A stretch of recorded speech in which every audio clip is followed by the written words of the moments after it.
murid-murid, apa khabar?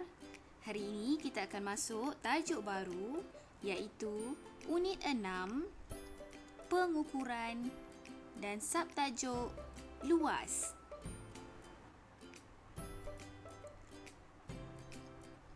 Objektif pembelajaran kita pada hari ini adalah yang pertama, memahami maksud luas.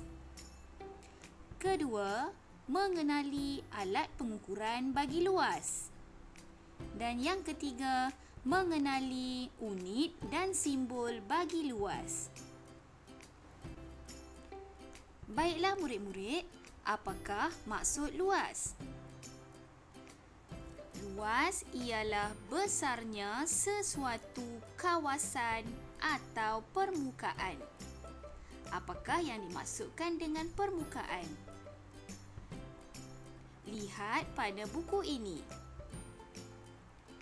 Bahagian yang berlorek ini dinamakan permukaan.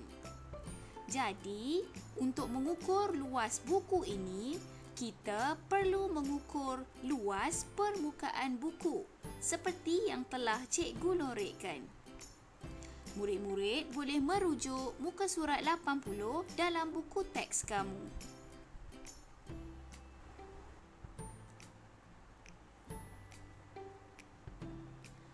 Luas diukur menggunakan alat pengukur dan dinyatakan dalam unit yang sesuai. Murid-murid perlu faham bahawa luas boleh diukur menggunakan beberapa alat pengukur dan perlu disesuaikan menggunakan unit yang sesuai. Baiklah, apakah alat pengukur yang boleh digunakan untuk mengukur luas? Yang pertama ialah kertas petak yang berukuran 1 cm darab 1 cm. Yang kedua adalah kertas graf. Ini adalah contoh kertas petak 1 cm darab 1 cm dan juga contoh kertas graf. Baiklah murid-murid, mari kita lihat contoh yang telah cikgu sediakan. Apakah unit bagi luas buku? Unit bagi luas buku ialah sentimeter persegi atau ditulis sebagai simbol cm2 ataupun cm persegi. Cm adalah sentimeter, dua di sini bermaksud persegi.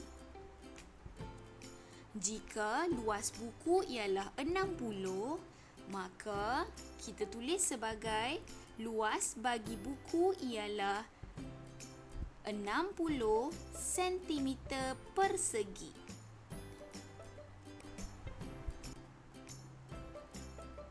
Mari kita lihat contoh yang kedua pula. Apakah unit bagi luas tikar? Unit bagi luas tikar ialah meter persegi atau ditulis dengan simbol M2 ataupun M persegi. M untuk meter, simbol 2 adalah bermaksud persegi. Jika luas tikar ialah 100, jadi kita tulis luas bagi tikar adalah 100 meter persegi.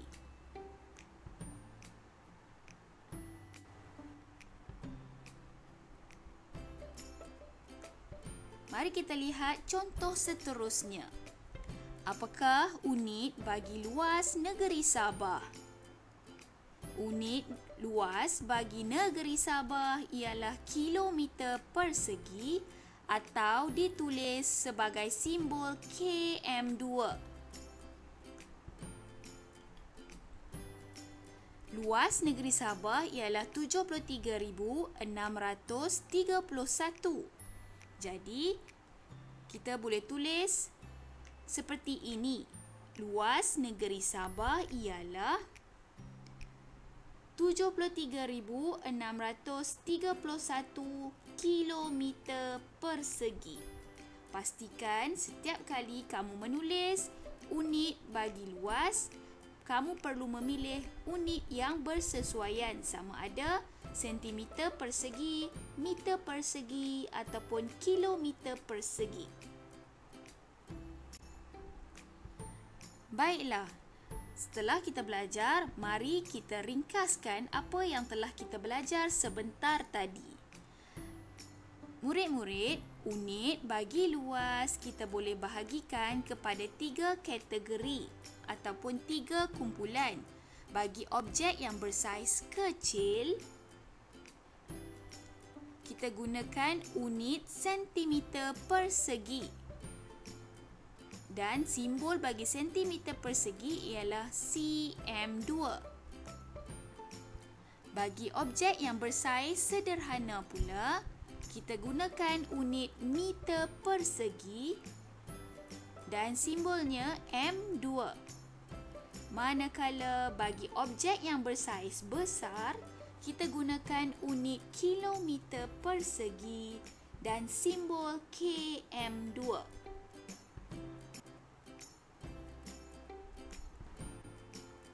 Baiklah, sekarang kita teruskan dengan tugasan kamu pada hari ini. Kamu mempunyai 2 tugasan. Ini adalah tugasan kamu yang pertama, tugasan 1. Untuk tugasan kamu yang pertama ini, kamu perlu lakukan dalam buku tulis sains kamu yang berwarna kuning.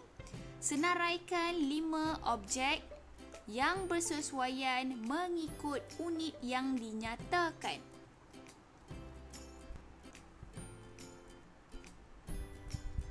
Baiklah murid-murid, ini adalah contoh bagaimana kamu boleh melaksanakan tugasan 1 kamu. Senaraikan objek mengikut unit yang sesuai. Unit yang pertama, sentimeter persegi.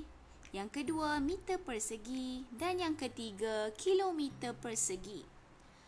Cikgu nak kamu senaraikan 4 objek yang sesuai dengan menggunakan unit yang dinyatakan di atas. Sebagai contoh, untuk sentimeter persegi, kita telah bincangkan dalam pembelajaran sebentar tadi. Objek yang boleh diukur, contohnya ialah buku. Meter persegi, objek yang boleh diukur, contohnya adalah tikar. Dan kilometer persegi, yang boleh diukur adalah luas negeri Sabah. Itu adalah contoh. Cikgu nak kamu senaraikan beberapa objek lain yang bersesuaian dengan unit ukuran di atas. Seterusnya adalah tugasan kamu yang kedua. Tugasan ini kamu lakukan dalam buku aktiviti sains kamu. Jawab soalan dalam muka surat 53 dan muka surat 54. Ini adalah tugasan kedua kamu iaitu muka surat 53 dan muka surat 54. Okey, cikgu nak awak lakukan ini. Siapkan, lengkapkan semua tempat kosong, ikut arahan dengan betul dan tangkap gambar awak punya latihan yang telah dilengkapkan dan hantar kepada cikgu melalui WhatsApp. Okey, sekian sahaja untuk hari ini. Assalamualaikum dan terima kasih.